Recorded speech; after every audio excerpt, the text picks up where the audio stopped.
Antes de dar comienzo a este episodio, quiero aclarar que al referirnos a escenas temidas de los jardineros, haremos referencia a aquellas dudas, inquietudes e incluso también, por qué no, temores a los que se enfrentan o nos enfrentamos quienes nos dedicamos a la jardinería de forma profesional.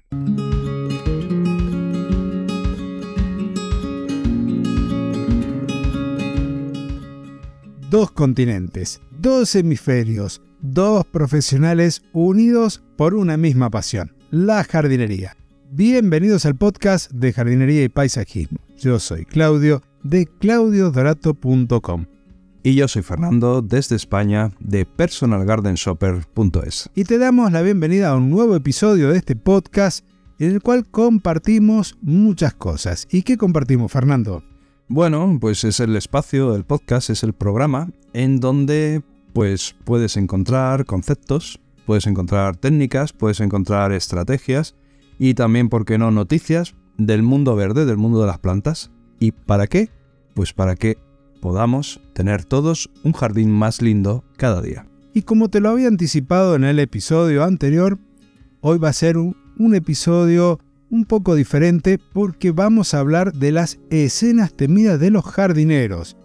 Escenas que van a tener que ver con los profesionales que se dedican a este mundo tan maravilloso del cuidado de las plantas, del cuidado de los jardines. Y este es el primer episodio en colaboración del año 2023, el primer episodio en colaboración de esta quinta temporada. Pues así es, Claudio, como empieza el año, empiezan esos propósitos y sabemos que hay muchos seguidores del podcast que están arrancando o arrancaron a finales del año pasado, están arrancando este año o están creciendo en su negocio de jardinería. Pues la verdad que sí, que hemos pensado que era muy interesante preparar una serie de episodios para estos emprendedores, estos valientes jardineros que se lanzan de forma autónoma al mundo de los clientes, al mundo de los presupuestos, al mundo de la gestión del negocio. Y esperamos, deseamos que haya feedback, que nos dejen comentarios y así nos comenten si hay algo más de lo que queramos, de lo que quieran ellos que hablemos en futuros episodios, ¿no? Ya que lo vamos a estructurar en varios episodios. Así es. Y vamos a comenzar hablando a partir de nuestra propia experiencia. Experiencia que se da en dos continentes, en dos hemisferios y con dos profesionales totalmente distintos, pero que el amor por la jardinería es común a ambos. Vamos a trabajar sobre esos primeros pasos, sobre los clientes, cómo vamos a acceder a los primeros, si trabajamos o no eso que está tan en boga sobre la marca personal y muchos temas más. ¿No es así, Fernando? Exactamente, y bueno, también no hace falta ser profesional, también podemos decir que hay inquietudes que son comunes también para personas que se quieren dedicar de una manera más amateur a trabajar en su propio jardín, en su propio terreno, para mejorarlo, para tenerlo más hermoso. Y bueno, los consejos que podamos dar, frutos de nuestra experiencia, pues también pueden ser útiles para ello, por supuesto. Por supuesto, como decís vos, porque ¿quién no ha empezado su propio jardín y piensa en qué máquinas va a comprar, en qué herramientas, si hace falta que nos armemos de ese arsenal que toda empresa de jardinería tiene, con cortacetos, con máquinas de cortar césped, tijeras para podar, podadoras de altura, un abanico tremendo de herramientas y de máquinas que no son necesarias todas para cuando comenzamos? Así que no sé si te parece, Fernando, que ya empecemos con ese tema de lanzarse a emprender y ver dos caminos posibles. Hacerlo desde cero, desde ese momento en donde decidimos dedicarnos a esto, o como cuando venimos quizás trabajando para una empresa y nuestro objetivo es amplio y decidimos independizarnos. No sé si querés que arranquemos con ese tema. Venga, empezamos por ahí.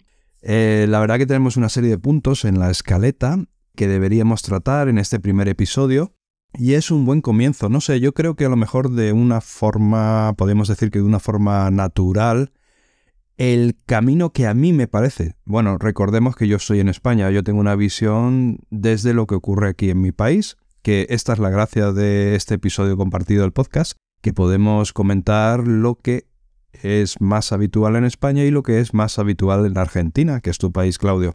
Pero desde aquí yo creo que el camino más natural es empezar a trabajar en una empresa por cuenta ajena, se dice aquí, o sea, eres empleado de una empresa, tienes un jefe, tienes unos encargados y es ahí donde te vas formando, te vas aprendiendo, independientemente de que antes hayas hecho estudios o no relacionados con la jardinería. Y luego, al cabo de los años, cuando ya te sientes más seguro, más confiado, quizás el paso natural para algunas personas, para las personas que quieren elegir ese camino, sea el de independizarse. No sé tú cómo lo ves. Y acá hay dos caminos. No hay tantas empresas consolidadas como para estar trabajando en relación de dependencia, ser empleado o trabajar por cuenta ajena, y luego de tener sus propias herramientas, independizarse. Ha pasado, yo he tenido empleados que han hecho ese camino. En lo personal yo tenía una formación técnica y comencé la empresa desde cero, pero también están aquellas personas, al menos en la situación económica que tiene nuestro país, que es muy particular, en donde personas que se han quedado sin trabajo y sin la posibilidad de acceder de forma inmediata a un empleo y que tienen conocimientos por haber estado trabajando en su jardín, comienzan desde cero. Entonces, el arrancar desde cero es más frecuente que lo que ocurre en tu país. No hay demasiados lugares en donde uno pueda estudiar jardinería a nivel profesional, salvo con algunos cursos en alguna universidad o en algún organismo del gobierno en donde te dan esas herramientas como para comenzar. Con lo cual es más frecuente arrancar desde cero que de independizarse. Bueno, quizás a mí lo que me gustaría más, lo que yo recomendaría, si es posible, entiendo las diferencias entre ambos países, pero yo lo que recomendaría es primero formarse un poquito, si es posible hacer los estudios reglamentarios, eso ya sería ideal, pero bueno, como yo entiendo que hay muchas personas que por diferentes circunstancias terminan dedicándose a la jardinería, que quizás esas circunstancias ellos no las habían previsto o ni siquiera se habían imaginado que iban a acabar dedicándose a esta bonita profesión. Entonces, bueno, al menos formarse de forma, bueno, ahora que tenemos acceso a internet, que tenemos acceso a ciertos cursos, aunque no sea de forma oficial, pero sí que formarse en un principio. Y también recomendaría empezar a trabajar en una empresa, porque independientemente de lo que uno se pueda formar, luego ya se sabe el dicho, de la teoría al hecho va un trecho. Entonces luego ver en la realidad, en la teoría, cómo es el funcionamiento de una empresa, cómo, bueno, ir aprendiendo truquillos. Yo creo que esa sería mi recomendación. Empezar desde cero lo veo como demasiado valiente, demasiado valiente. La Argentina está hecha por valiente, Fernando. Acá, te soy sincero, me encanta. Podría decirte que acceder a una fuente de trabajo formal es muy complicado.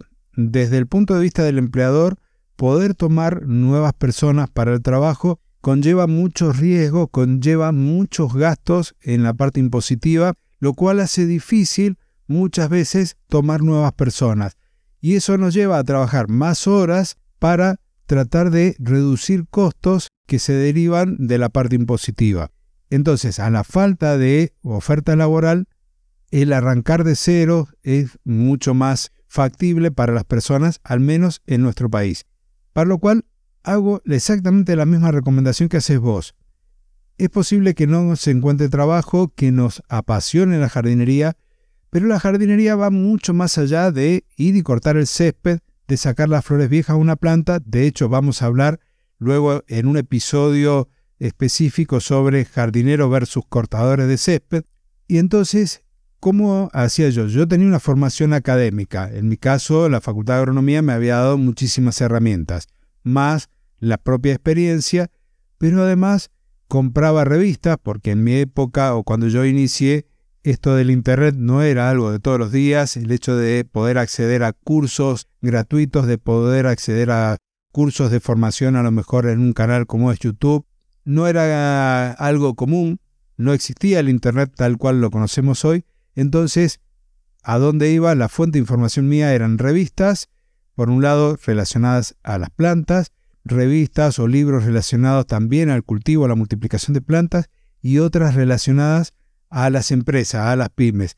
De esa manera me iba formando en todos los aspectos que lleva a un jardinero profesional. Que un jardinero profesional no es solamente el manejo de lo que tiene que ver con las plantas, el césped, las fertilizaciones en sí. No sé si a vos te parece lo mismo, si tu experiencia fue parecida a la misma o ya el Internet en España tenía mucho más impacto o era más accesible que lo que fue aquí en mis comienzos. Es cierto que el Internet en mis comienzos, casi no existía, pero rápidamente, lo recuerdo, hace ya muchísimos años, pero recuerdo como que rápidamente comenzó a existir. Es decir, cuando empecé a trabajar, que era muy joven, a los pocos años ya me compré un ordenador y ya sí que se podía aprender bastante, pero a través de Internet. Pero en realidad, en mi caso, lo que hice yo fue comprar infinitos libros. Tenía una biblioteca de jardinería enorme y me dedicaba a leer muchísimos libros, ¿no? Yo estoy dentro de esas personas que llegaron a este bonito sector por casualidad. O sea, nadie nunca se pudo llegar a imaginar que yo acabaría dedicándome al paisajismo y a la jardinería, ¿no? Y por circunstancias de la vida así ocurrió.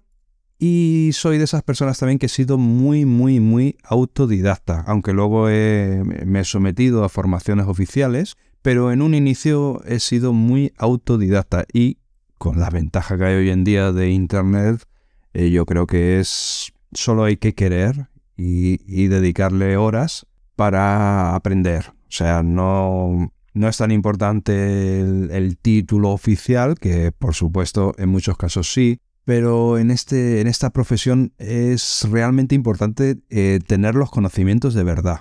O sea, que cuando te encuentras con un problema en el jardín, o tienes que diseñar un jardín, o atender a un cliente, que realmente tú sepas, tengas ese conocimiento, da igual que estés titulado o no, pero que tú sepas que esa enfermedad es esa enfermedad y que sepas cómo se trata. ¿Y esto cómo se consigue? Pues con formación, lo que yo llamo formación continua, o sea, continuamente estudiando nuevos productos, nuevos tratamientos, nuevas cosas y refrescando y repasando conocimientos que se adquieren al principio y que luego, claro, si no gozas de una memoria extraordinaria, pues se te van olvidando. Entonces, en mi caso fue más o menos esa la situación.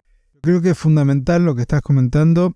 Mientras vos estás hablando, yo miro en una de las pizarras que tengo acá en mi estudio y tengo dos frases, una que en realidad divide en dos partes, que dice: por los sueños se suspira, por las metas se trabaja. Si uno quiere ser un jardinero y quiere tener una empresa y vivir de ellos, tenemos que trabajar en ello, no solamente quedarnos en el sueño. Mi formación fue técnica agraria, yo estaba muy relacionado, soy enólogo, muy relacionado a la industria del vino, y del cultivo de la vid al cultivo del rosal hay una diferencia. Entonces, esta formación que yo inicié y que vos también lo has hecho en forma autodidacta, está al alcance de todos. Y es fundamental porque no solamente es importante saber y que el cliente sepa que uno sabe, sino también saber reconocer cuando uno no sabe. Yo creo que me he ganado en algunos casos el respeto del cliente cuando me ha salido con alguna inquietud y que en mi primera época de jardinero no sabía la respuesta, y el saber decir: mire, no lo sé, la semana que viene vengo y se lo respondo, y si tenía la respuesta se lo decía antes, y que el cliente viera que yo le decía que no sabía y después venía con la respuesta, generaba un respeto de parte de este cliente que no lo veía en colegas que estaban trabajando y que a lo mejor se inventaban una teoría, por decirlo más metafóricamente, para responder a la duda que tenía el cliente. Entonces, es fundamental no solo saber, sino también ser honesto y decir: esto no lo sé, se lo averiguo y se lo confirmo y se lo digo la semana que viene o en el momento que sea, porque es parte de nuestra formación permanente. Algo que tenemos que ser conscientes es que no vamos a saber nunca todo de un tema. Y así como vos, después de tantos años de trabajo, y en el caso mío, sigo estudiando a diario. De hecho, cada vez que preparo un episodio del podcast, tengo que refrescar algunos contenidos, tengo que irme informando de algunas cuestiones nuevas que van surgiendo producto del trabajo de investigadores. Así que coincido, todo el tiempo hay que estar aprendiendo algo, estudiando, porque además nos llena como jardinero profesional, como persona que se dedica a este maravilloso mundo. Exacto. Así vamos a tener que hacerlo por lo menos unos años más hasta que ya saque al mercado Elon Musk ese chip que nos quiere meter en el cerebro y entonces ya solo tendremos que descargarnos el módulo de jardinería y ya seremos jardineros, ¿no? Pero de momento, hasta que ese futuro llegue, no queda otra. En la escaleta, Claudio, por dar un paso en adelante en la escaleta, has apuntado emprender, o sea, empezar un negocio de jardinería, solo o con un socio. ¿Por qué de lado te decantarías tú? ¿O qué pros y contras le encuentras a cada cosilla? Hay un dicho, dice, solo se va más rápido, pero acompañado se llega más lejos. ¿Cierto? Es muy difícil el hecho de la elección del socio.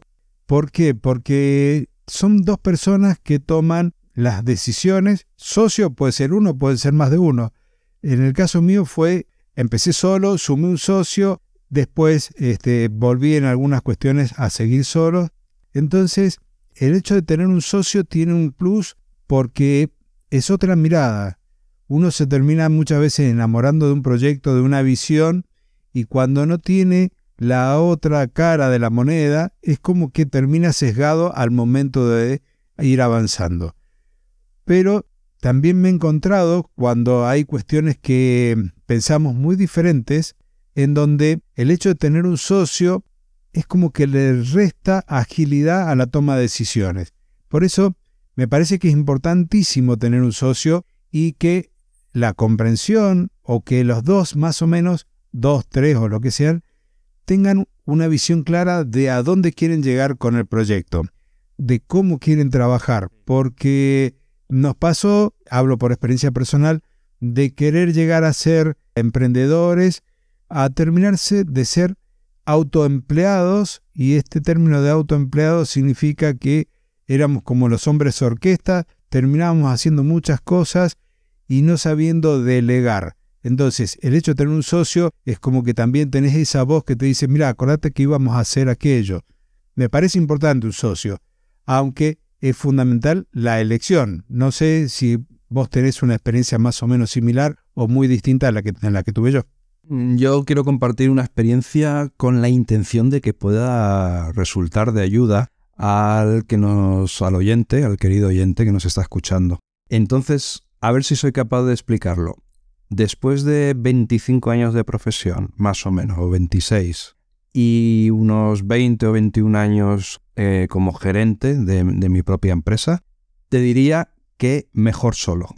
Pero si empatizo con mis inicios y empatizo con una persona que esté ahora iniciando el negocio, tengo que reconocer que al principio, como no sabes lo que, o como no sabía, voy a hablar en primera persona, como yo no sabía lo que sé ahora, 25 años más tarde, pues tengo que reconocer que en aquellos inicios era mucho más fácil empezar con un socio.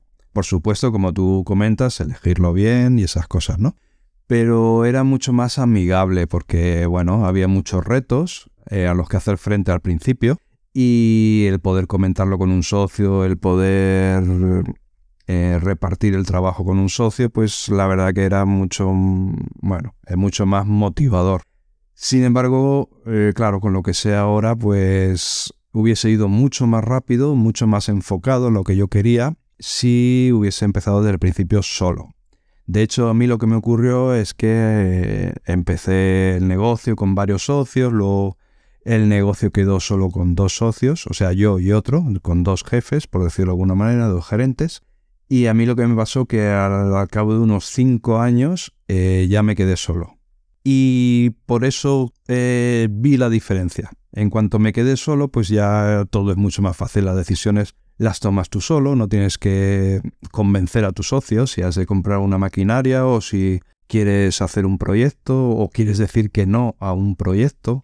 Claro, al estar tú solo no tienes que discutir con nadie, discutir entendiéndose como comentar, ¿no? Como hablar, como exponer y debatir. Entonces por eso es mucho más cómodo, vas mucho más según tus intereses y las metas que te has marcado, ¿no?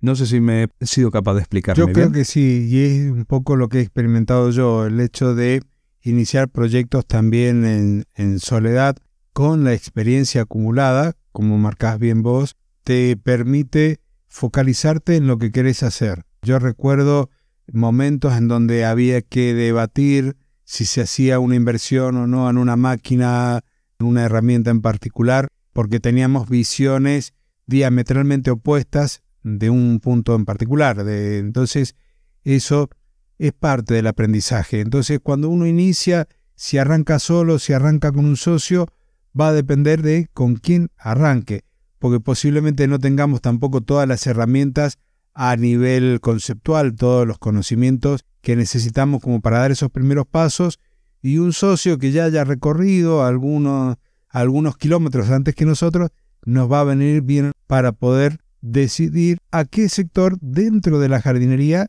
vamos a dedicarnos. Porque otro de los puntos que habíamos puesto ahí en la escaleta es, si nos dedicamos a la jardinería, ¿qué queremos hacer? Queremos dedicarnos a construir jardines nuevos que otros hayan diseñado. Queremos dedicarnos a mantener jardines que ya estén construidos o a hacer las dos cosas. Eso es quizás una de las, a lo mejor, definiciones que podemos llegar a ir haciéndonos al inicio para poder dar el siguiente paso, que va a tener que ver con las herramientas, la máquina y todo lo que vamos a necesitar. Entonces, ¿vos qué opinás, Fernando? ¿Uno decide hacer jardines de cero, si se decide a mantenerlos, hacer las dos cosas? Yo pienso que, puede depender muchísimo de cada situación, o sea, de cada negocio de jardinería, de cómo esté enfocado. Te pongo un ejemplo. Por ejemplo, cuando yo empecé con la empresa, yo firmé una especie de colaboración con un garden center muy importante en aquella época en Madrid, aquí en España. Se llamaba, y se llama, pero todavía existe, se llamaba Jardiland. Entonces, ese centro, ese vivero, me proporcionaba trabajo que no era mantener jardines, que era construir jardines.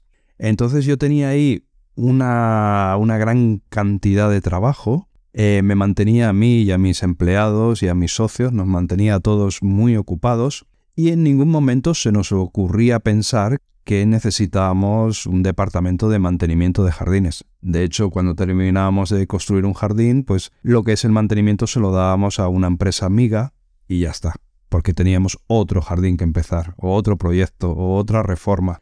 Claro, una persona que se encuentra en esa situación, que no le vaya a faltar ese flujo de trabajo, pues yo entiendo que diga, es mucho mejor construir jardines. El tema es que luego, por ejemplo, yo me trasladé a otra zona de España y ya cambié la forma de trabajar. Ya no firmé colaboración con ningún garden center, ni me dediqué en exclusiva a trabajar con ningún garden center, sino que me abría el mercado. Entonces yo podía recibir clientes de todas partes, de clientes a través de internet, clientes de inmobiliarias, de constructoras, de arquitectos. Y al diversificar mi flujo, también es cierto que fue más inestable, porque hay que reconocer que la jardinería también está muy marcado por la temporalidad, por las estaciones. En invierno no puedes plantar porque hace frío, en verano hace mucho calor, tampoco puedes plantar. Entonces, se concentra mucho en la primavera y el otoño, lo que es la construcción, las reformas. En verano aquí en España es cuando se hacen las vacaciones. Entonces tampoco los clientes quieren que estés en su casa haciendo obras, ni hay ciertas poblaciones que no se puede hacer ruido. No puedes estar con máquinas excavadoras o con hormigoneras haciendo muros de piedra. Entonces, claro, en esa situación yo te diría que la combinación de ambas cosas, de construcción y de mantenimientos, es la ideal.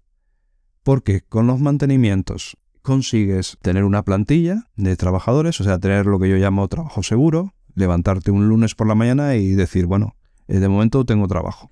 Y lo vas combinando eso con los proyectos, con las obras de construcción de jardines, de reformas que van surgiendo, que unos meses son más, otros meses son menos. Hay unos meses que, vas más apurado y tienes que hacer tus cositas, tus truquillos para poder dar servicio a los clientes, y hay otros meses que la cosa va más tranquila y está más controlada. Pero por dar info interesante, Vamos a resumir que si te dedicas a hacer solo mantenimientos, la capacidad de ganar dinero es muy limitada, porque estás vendiendo, como aquel que dice, solo tu tiempo, tus horas de trabajo. Y el día tiene las horas que tiene, tú trabajas las horas que trabajas, tus trabajadores también, y ya está. Y eso es lo que puedes facturar, ingresar, y de ahí obtener un beneficio, ¿no? Y está limitado. Sin embargo, en la construcción de jardines ya no se vende tanto las horas de trabajo, que también, sino que también ya entran otros muchos factores. Entra el factor del diseño, entra el factor de una gran cantidad de materiales, entra el factor de organizar el proyecto, la obra, para que sea realmente efectivo y rentable el desarrollo de esa construcción. Entonces, bueno, ahí podemos decir que si se hace bien, si no uno no se equivoca en los presupuestos, si uno no se equivoca al gestionar y al gestionar lo que es la obra y al gestionar todos los problemas que van surgiendo, si se hace bien, pues hay más beneficio. Ese un poquito sería el resumen de lo que yo puedo aportar. Y mientras te escucho, Fernando, veo lo distinto que son las realidades tuyas a la mía. Aquí lo que yo he visto y lo que he experimentado parte más por el hecho de mantener los jardines que ya alguien hizo y a ir trabajando sobre ellos, porque la cantidad de obras son muy reducidas. Muchas veces la casa la construye un arquitecto, diseña el jardín. Aquí los arquitectos en muchos también hacen la parte de paisajismo y contratan a una empresa que hace el jardín, o la misma empresa constructora termina haciendo el jardín sin ser especialistas en el tema. En otros casos, no, se contratan empresas ya consolidadas para hacer los jardines.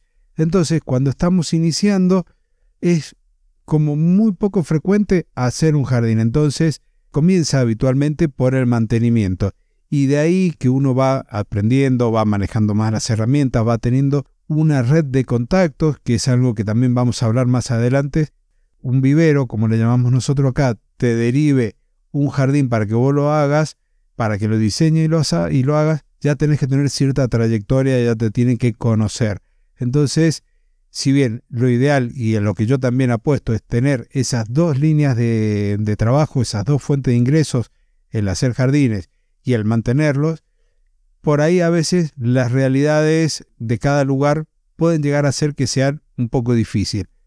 Y como para ir cerrando este episodio y para ser fiel a el tiempo que nos habíamos propuesto, tendríamos que terminar pensando por ahí en la compra de máquinas, en las herramientas. Una vez que nos decidimos si vamos a hacer jardines, si los vamos a mantener o si vamos a hacer ambas cosas, ¿cómo elegimos qué herramientas, qué máquinas vamos a usar? Si elegiremos eléctricas y andamos con un cable enchufado al tomacorriente, si elegimos máquinas a explosión, a batería, nos lanzamos a comprar todas las máquinas que sabemos que se necesitan o vamos de a poco. ¿Qué opina Fernando? ¿Cómo hacemos? Y con esto estamos cerrando el episodio de hoy, esa compra que necesitamos como para poder empezar nuestra empresa de jardinería. Bueno, el consejo desde un punto de vista desde aquí, desde España, el consejo o la opinión que yo puedo dar es sobre todo no cargarse de herramientas desde el principio. Bueno, primero lo dudo mucho que una persona empiece con un gran capital, un capital tan amplio como para poder comprar, digamos, a lo loco un montón de herramientas, ¿no? Yo entiendo que las personas que se independizan de una empresa para montarse el negocio por su cuenta, pues tienen los recursos que tienen, ya han ahorrado o piden un crédito o piden ayuda a familiares, pero claro, esos recursos son limitados. Entonces ya encaja en esa situación real, ya encaja mi consejo, que es no cargarse de herramientas a lo loco y ir comprando herramientas cuando realmente vamos constatando que nos hacen falta. Porque también va a depender del tipo de trabajo que hagamos nosotros, del tipo, la zona en la que estemos, el cliente al que nos estemos dirigiendo o al que tengamos acceso. Que no siempre el cliente al principio al que tienes acceso es al que te gustaría dirigirte. A lo mejor te gustaría dirigirte a famosos con grandes mansiones, pero solo tienes acceso a clientes con pequeñitos jardines.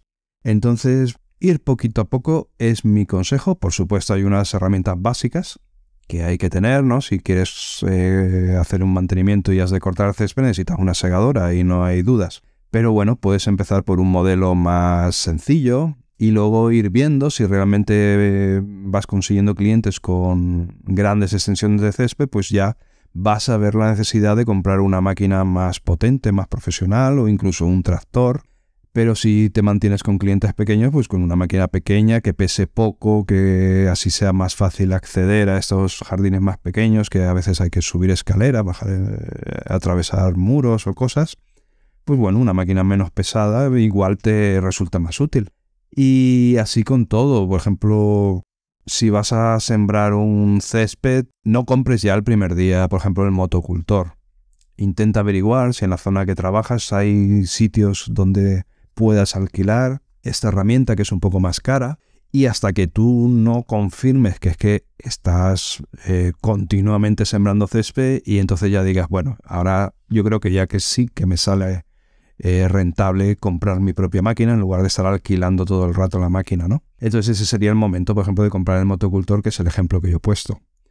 O ahora hay una máquina, por ejemplo, que se usa mucho aquí en España, o que se está empezando a usar mucho, que es el arrancacésped, porque la sequía, el coste del agua, está propiciando un auge tremendo de la instalación de césped artificial. Y para instalar césped artificial en jardines donde antes tenían césped natural, pues esta máquina es necesaria, ¿no? Entonces, lo normal, si una persona que está empezando en la jardinería es que le empiezan a salir muchos trabajos de montar césped artificial, lo normal es empezar alquilando esta maquinaria que es cara y ya cuando ya vea que es que sí que la necesita de verdad, pues lanzarse a comprarla. Muy buena tu apreciación. Como siempre, nuestras realidades son tan distintas. Nosotros la experiencia pasa por otro lado. Aquí la compra de herramientas y de máquinas, sobre todo las herramientas no tanto, pero las máquinas quizás sea un poquito más cuesta arriba. Entonces, ¿qué optamos nosotros cuando iniciamos allá hace tantos años atrás? Si nos decían en las empresas donde vendían, por ejemplo, una cortadora de césped, una segadora de césped, que por la cantidad de horas que vamos a usar la máquina necesitamos una de, por ejemplo, 4 HP en máquinas de explosión, intentábamos seguir a modelos un poco mayores, de 6 HP, 6,5 HP, porque eso nos permitía a nosotros, si salía a trabajo, poder tomarlo sin problemas, si teníamos que trabajar más horas, hacerlo, sin sacrificar la vida útil de la máquina.